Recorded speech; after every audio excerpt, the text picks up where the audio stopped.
Today on the Chat and Chew Show. Say hello. Okay, let's get down this aisle. You know, because women believe that dating is designed to put them down the aisle in your white dress. Okay. And that's not true. Hey everybody, it's your girl Roxanne, and today we're making what I'm calling a holiday hummus appetizer. All right, y'all, welcome back. And I just got finished journaling about the last segment. And so now we're back with our live studio audience. Ooh, so, Miss Bridgette. Yes. Okay, I'm recovering from the last notes that I took. But I want to talk about, because you talked about being chosen versus choosing. Absolutely. And so what I'm wondering is, especially now in the age of like dating apps and like people like, oh, get yourself out there, put yourself out there. What does being chosen look like, especially as a woman in this day and age? So just to go back a little bit and talk about the whole social media piece, it's hard to feel chosen in that space. But I want you guys to remember that dating is still an activity. And so even though social media is in the world, dating is still active. And so what chosen looks like is being out in front of, in this case, men. Like, you're never gonna get chosen, believe it or not. I know you don't believe it, but it's hard to get chosen in your living room. I want to those. I know. It's hard to get chosen in your it's hard to get chosen in your living room. And so I talk about when you go out, the other part of being out is being open. And open, what open looks like, it starts with the look on your face. And so I talk to my sisters and my mom all the time because they always say, Bridgette, why is it that there's always men talking to you or encountering you or that? And I said, you know why? It's simply because the smile on my face every time I'm in the presence of men, and don't forget I'm married, but in the presence of men, I'm always smiling. And if you ask the gentleman in here, if you look at one woman that just has a stoic look on her face and the woman sitting next to her is smiling, which woman are you gonna say, would you like to dance to first? The one whose face is already dancing. Exactly. Thank you. And so just before you you haven't opened your mouth, ladies, but your face is telling your whole story. It could be saying, I don't really want to talk, or I don't really want to be here. And so if that's on your face, what do you think the guy is thinking? He hasn't even talked to you yet. And he's got to make a judgment. Yeah. And this is tough for our guys. He's got to make a judgment in this 3 seconds. And I promise you, if you train yourself to start smiling in the presence of men, whether they're 6 or 66, it'll make a difference. Wow. Does that make sense? Is that something that you could do today? She's saying no. So She said not really. So tell me why you feel uncomfortable with the whole smiling. Because you're smiling right now. Oh, because this is some good stuff. Thank you. I don't know. On the regular, my face is just what it is. I think me smiling would look fake because when I smile, when I'm not really smiling, people know that. So she said practice it, because I don't think you will get it right off at the very beginning, but anything that you practice, you become better at, and then it becomes natural to you, right? Yeah. And smiling comes from thinking. And so I am often thinking of things that make me smile. And that's how I started. I feel like if someone would talk to me, they'd have to see me, they would have to meet me exactly where I am, which is not someone who's always smiling. Well, I didn't say always. Or looking happy or chipper, and not because I'm not, but just because my regular face is like, oh, what? Can I ask, without it sounding rude, has that worked for you? Has not having a friendly disposition. Right. Has it worked? And so I think that's with anything. If it's not working for you, be open to try something that's going to be different and uncomfortable. I use this example all the time. If you're learning to dribble as a basketball player, if the coach says you're right-handed, I want you to practice with your left hand, it's going to be uncomfortable to do that Until it's not. You start practicing with it, you know. And I think if again, I haven't been out there for a very long time. Those things don't change. Yeah. And so these are my thoughts and these are my opinions and how I feel. If you don't agree, I'm okay with that. And all of us. And the other thing, And the other thing is that I would ask you to go and talk to other men to get opinions about it. Just say, how do you feel about women that smile more versus women who don't? This information that I'm giving you is not coming from me. This is coming from my conversations with men. That they shy away from women purely because they have a scowl look on your face. Because if I'm frowning, that means I don't want to be bothered, even if it's not true. Because guess what? My frowning could mean my stomach hurt. It couldn't mean that I don't like you, but you don't know that. And so for me, it was a practice. I didn't start off this way. I didn't start off with that. It was a practice, and it was an intentional behavior. And so as we go about and talk about dating is intentional. Okay. It is. It is not something that you trip upon on your way. It is something that you intentionally do. Okay. You know? So as being chosen female, let's say some guy is showing interest in you. So what are some things as a woman that you can do that we know your disposition is one, Right. but how else should you be? So I'm a firm believer of speaking. When you encounter a man that looks at you and gives you eye contact, that is a universal signal to say hello, even if that's all you say. It is amazing how I just had this picture. You're walking through shoppers and you're like, hello. And listen, I'm telling you. And then some woman comes with her purse and jumps out the head. Like, hello. And so, but I'm going to tell you something. My sister says all the time that I'm flirty with men and women. So if I saw you with your husband and I said hello to your husband, guess what I would do to you too? Hopefully you say hello. Not hopefully, absolutely. Okay. Absolutely. And so in the confines of this conversation, men are just as nervous, believe it or not, about dating as you are. Yeah. So let's give them a break, ladies, because it's tough to be with us sometimes. It's tough to break the shell of getting to know us.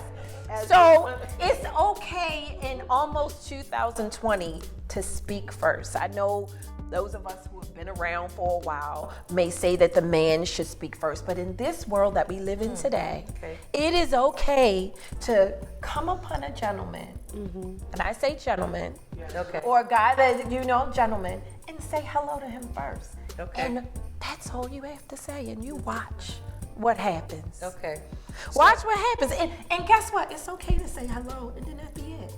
Hello doesn't have to end you down the aisle. You know, it doesn't have to end you at the hour, you know, meet me in the corner with your white dress. You know, women are looking for that. As soon as I say hello, okay, let's get down this aisle. You know, because women believe that dating is designed to put them down the aisle in your white dress. And that's not true. So let me just be clear with you ladies. Dating, you should be doing two things. Dating should be about discovery and fun. Those are two things you should be doing during dating. You should be discovering who you want. And who wants you, and having fun. So imagine woman number A, she has a date and she's looking at this date so that she can get down the aisle in her white dress. Imagine how tough that's gonna be for Joe. Or imagine the other woman who's saying, let's just have some fun and see where this goes. Wow. And that's how, and I know we didn't talk about this, but just having some fun and say, let's talk about this and let's be together. Take the pressure That's off. how you get the date too. It is that simple. So then you're not being forward if you just say hello to someone then. That's the old way. It's no such thing as being forward by saying hello. That's not being forward. Now, being forward would be come over my house tonight. That might be forward. A little bit better. Now, a delicious word. Let's chew. Hey everybody, it's your girl Roxanne, and today we're making what I'm calling a holiday hummus appetizer. And so we're gonna get started with this appetizer by pulling together a cucumber, red bell pepper, and your favorite hummus. And so you can use whatever flavor you think will be good for your guest. And for the bell pepper, I'm going with an organic red bell pepper because it has a little bit more flavor in my opinion. And then also I'm using an English cucumber. So when we start, we're going to cut our cucumber into slices, and I'm cutting them into pretty big slices because this is going to be the base of my appetizer. And once I get those slices cut, I'm going to lay them out on my platter or my plate or however you plan to serve it, and I make sure each slice has its own setting. And once I have the cucumbers laid out, I'm going to scoop with just about a teaspoon of the hummus and put that on top of the cucumber and kind of swirl it around and make it look nice. And then once that's on there, I'm just going to cut up my red bell pepper into some thin slices, and they're pretty much no longer than about the half the size of my thumb. You can get creative if you like and cut them in triangles or however you want to do. But once you have your red pepper slices, you're just going to stick that right in the top of the hummus, and I stuck my right side up so that when you look at it from the side, it looks like a little birthday cake actually, with the hummus and the cucumber and that red bell pepper sticking up. And so the last step is to sprinkle some paprika over top of the whole dish, and it makes it look a little bit more festive because you get these red sprinkles, and then the paprika actually adds a flavor to it as well. And so I really like this because it's basically the whole appetizer that normally, will be a dip at a party. It's really that whole appetizer in one little bite. And so people can just pick them up and eat them, and you don't have to worry about double dipping. And then also what's great about it is that there's a little added flavor combining both the cucumber and the red pepper together to eat with the hummus. There's like a lot more flavor that you get all in one bite versus if you're just dipping, each vegetable separately or just a piece of bread or something like that. So give it a try. Let me know what you think, and otherwise have a happy holiday. All right. Until next time. The word date is an acronym. Ladies, did you know that? I didn't. So date. So let me have this level of understanding with you ladies. So date is an acronym, and this is the 4 basic things that should be happening in the world of dating while you're discovering and having fun. Number 1, D is for dancing. Okay. My grandmother said, if you want to know how a man is, spend some time dancing with him. You can learn whether he's selfish. You can learn whether he's giving. You can learn whether he just want to do this thing by himself, whether y'all in this together, and all you're doing is dancing with him. Wow. So when you're dating, spend some time dancing. And if he has rhythm. The second letter in date is A, and A is for asking and accepting. So here's what women do. A lot of women think that they're asking questions, but actually they're doing the 3 I's. They're doing interviewing, interrogating, and investigating. Wow. Do we not do those 3 things? Tell the truth, ladies. You interrogate them, you investigate them, and you interview them. This is without social media. You check their social media. You ask them how many baby mamas you got. What's your credit score? How many times your car got repossessed? All these things. Where your job at? How many times your car got repossessed? So okay, maybe that was me. So these are the things that women do that have them shut down and aren't successful with dating. But really asking and accepting those questions are good. And I'm not saying that they're good, but how about asking your guy that you're sitting across from, where did you grow up? What was it like? See, my husband grew up in Trinidad. I have no idea what that's like. It's different. Trinidadian people are different. Their rules are different. Their ideals are different. So asking him about where he grew up, what are his ideals, that makes sense to give you some insight into the man that you possibly could be dating or possibly could end up down the aisle with. So let's say D for dating, and dating is just dancing. Dancing. Spend some recognize time. music. Yes, fast, slow, in between. Spend some time dancing. Okay, and then A was Asking Asking and and accepting. The other part of accepting is, here's the thing that sometimes some women do. When gentlemen are simple. They don't really hide who they are too much, you know? So when a guy says to you, when you say, hey, tell me about, you know, what's your philosophy on life and relationships and stuff, and he says something like, oh, I want to date 5 or 6 women. I don't really want to date one woman. You know what some women hear? Oh, when he get with me, I'm gonna teach him how to date one woman. Instead of accepting He meant what that he he said. meant what he said. And many women don't accept, and men, they tell you. They don't hide the truth in the book. They don't hide it. They tell Believe it. right. Yeah. Believe, and so they tell you. And so sometimes we as women, this is another part of us hearing this different dialogue that's going on in our head. Oh yeah, I'm gonna change him. When you see some behaviors in him, if smoking is on your guidelines and you don't want a guy that smokes, but then you see a guy that smokes and says, oh, I'm gonna stop him from smoking. You might be able to. But I venture to say that you need to accept who he is. Oh, my. And so accepting and asking questions outside of the investigation and interrogating and interviewing, Wow. which I'm not saying you shouldn't do. Yeah, I'm yeah, saying I like add that. some asking, Okay. you know, and so that's the A. So we got D, A, and T. You guys might think that this is something that you're gonna do anyway, but the T is for talking. And I don't just mean talking like me and you, I mean conversation. When I was dating my husband, we spent hours on the phone, like 5th grade, talking. And we would talk about everything from what color car do you like, to spirituality, to the end of life, to everything. And we just talked. And so sometimes you forget to do that when you're dating, just that simple, talking about when you grew up. Let me tell you what I dreamt about last night. What do you think that means? Just the talking, having conversation. This tells you so much and bonds you, together. Wow. Okay. Dancing. Asking And accepting. Talking. Yeah. And the last one, I know you guys are thinking, I know this is gonna happen on a date. But absolutely.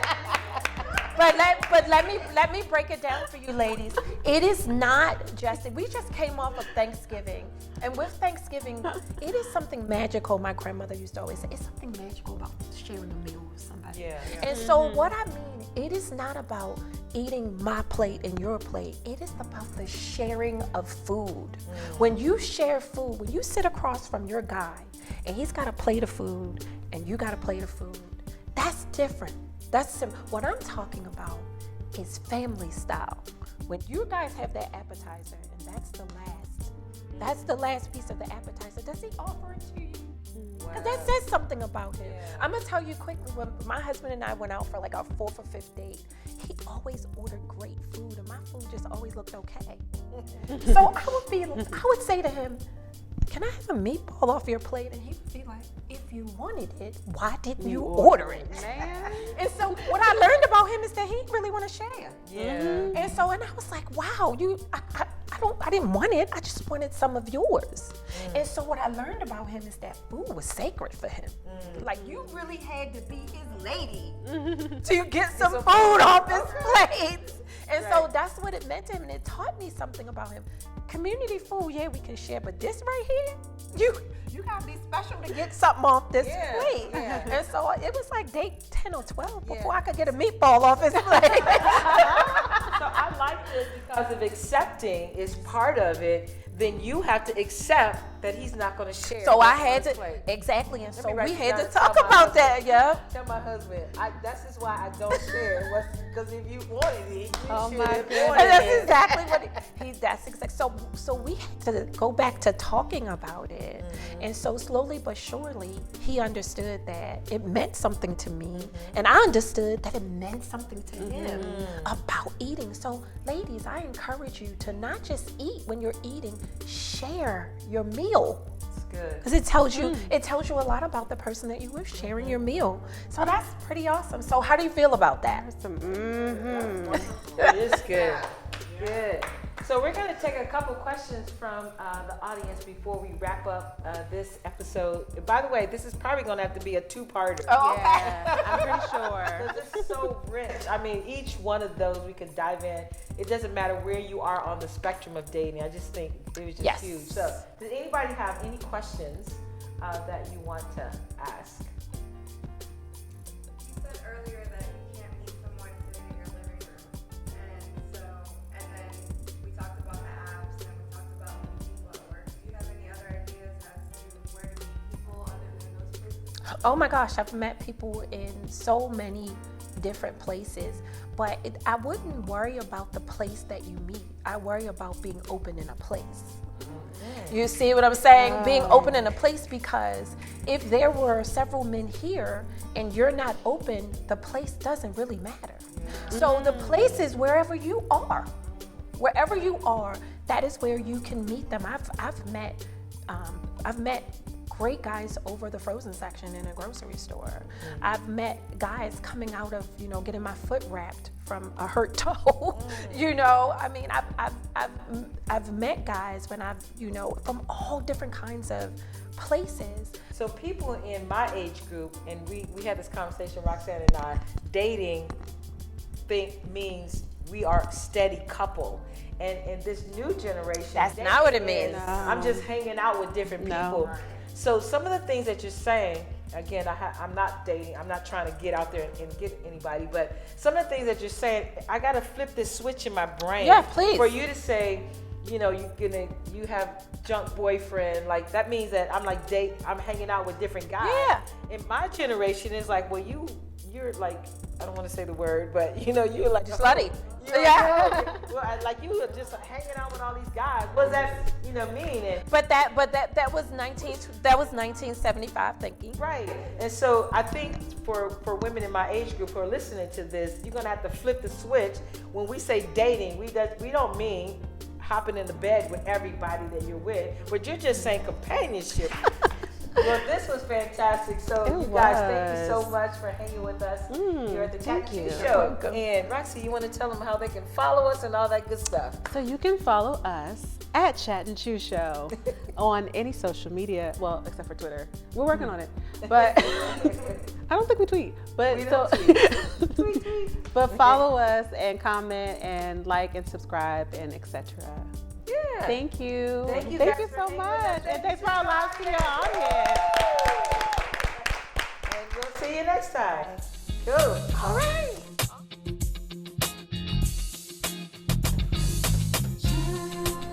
This show was brought to you by the Chat and Chew Company. Music by Elwood Jones. Lyrics by Roxanne.